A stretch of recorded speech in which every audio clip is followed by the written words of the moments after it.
Hello, and welcome back to Classic Times. Today, I'll be going through stage 23 of the Cambridge Latin course, and I'll be explaining the topic of second declension, neuter nouns. So just before we begin, I would just like to confess that in my opinion, this isn't the most glamorous topic from the CLC. However, it's nonetheless important, so let's crack on, shall we? So as you'll know, there are three genders of nouns in Latin. You've already met two of them, formerly known as the masculine and feminine. And in this stage, we'll take a look at the third gender, the neuter. The gender of certain nouns is obvious. For example, a man is quite clearly masculine, and a woman is feminine. However, the gender of inanimate objects isn't always neuter. For instance, a table is actually a feminine noun. So just bear in mind that you must memorise the gender from the vocabulary list. So here is a quick table of an example neuter noun, temple. You may wish to pause the video to have a look at the different forms in the various different cases. Okay, so let's move on to having a look at a couple of important rules for neuter nouns. So firstly, nominative, vocative and accusative nouns look alike. So essentially, their singulars always end in the letters um, and their plurals end in an a.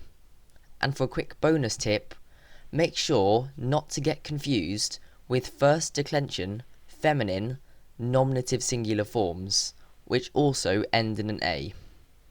And secondly, all other endings are the same as the masculine second declension endings, which you've already learnt. And here is a quick table of them below, using the example noun slave.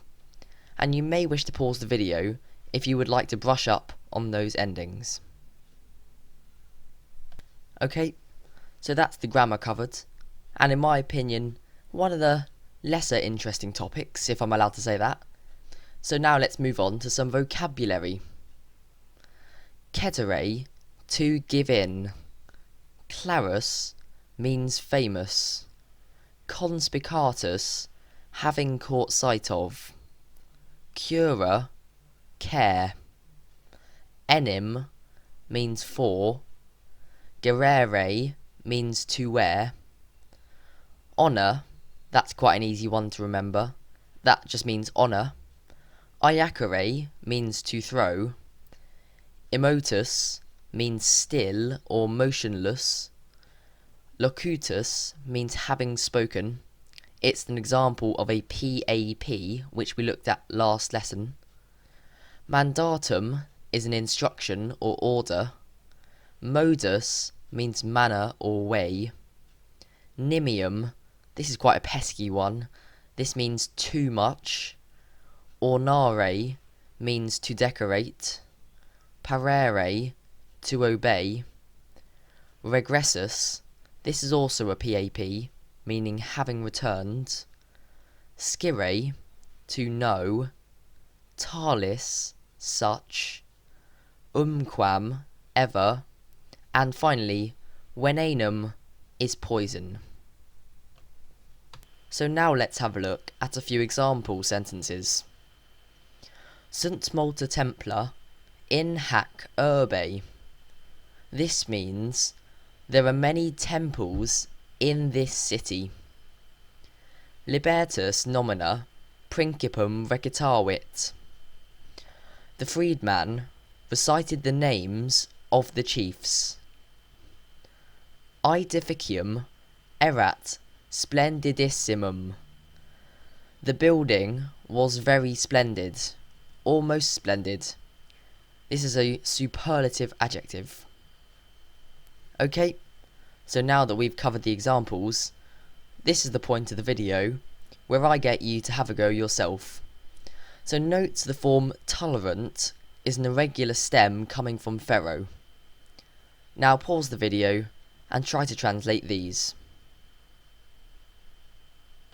Now let's go through the answers. Cephalus consilium subito cepit. Cephalus suddenly captured a plan. Or more naturally, Cephalus suddenly made a plan. Hic cubicula sunt sordidissima. These bedrooms are very dirty. Servi pocula ad principes tolerant. The slaves brought the wine cups to the chiefs. So if you manage to get all three of them right, I'm highly impressed, especially because that last sentence is really nasty.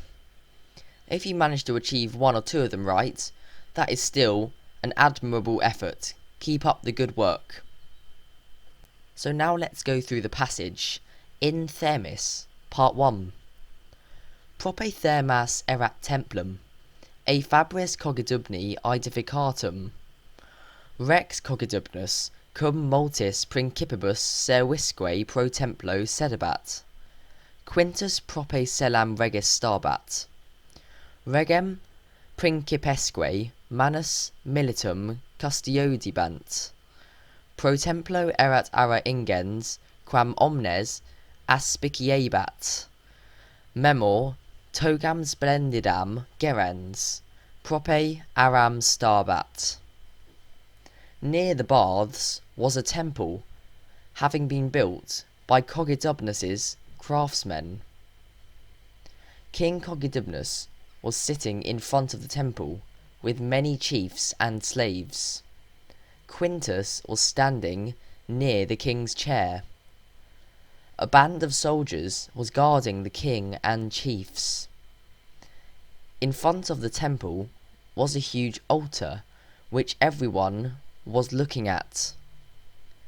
Memor, wearing a splendid toga, was standing near the altar. Dio sacerdotes, agnam nigram ducentes, ad aram processerunt, postquam rex signum dedit, unus sacerdos agnam sacrificavit.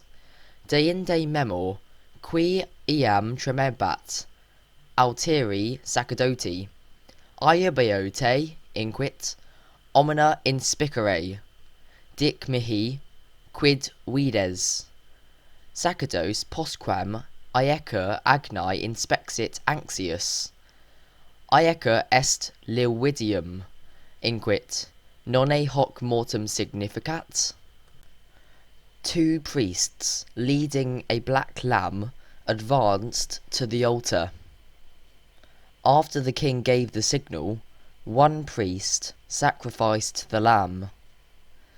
Then Memor, who was now trembling, said to the other priest, I order you to inspect the omens. Tell me, what do you see? The priest, after he had inspected the lamb's liver, said anxiously, The liver is lead-coloured. Surely that indicates a death. Nonne mortem viri clari significat.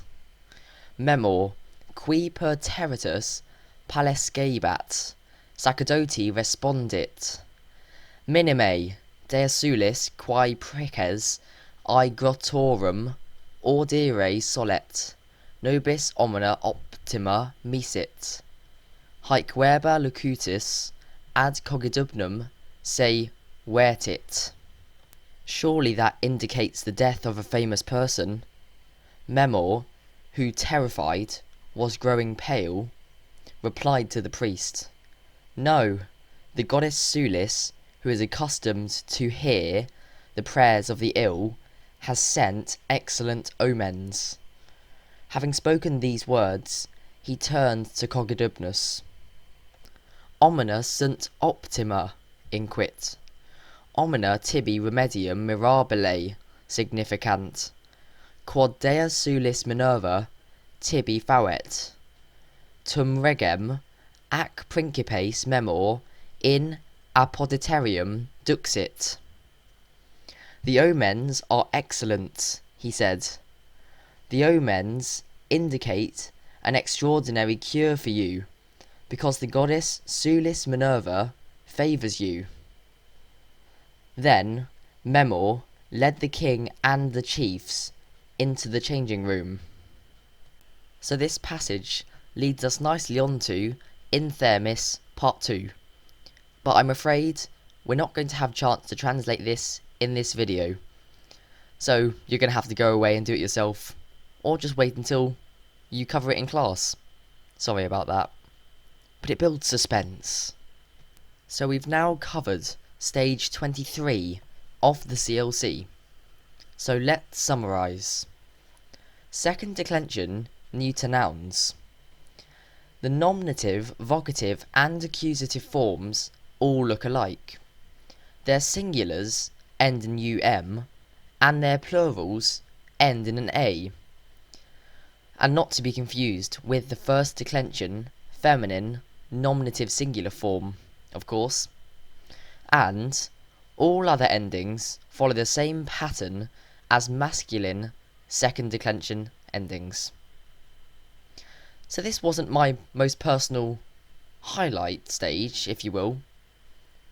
But don't worry, in next video we'll be covering subjunctives, and that's a really nice juicy topic.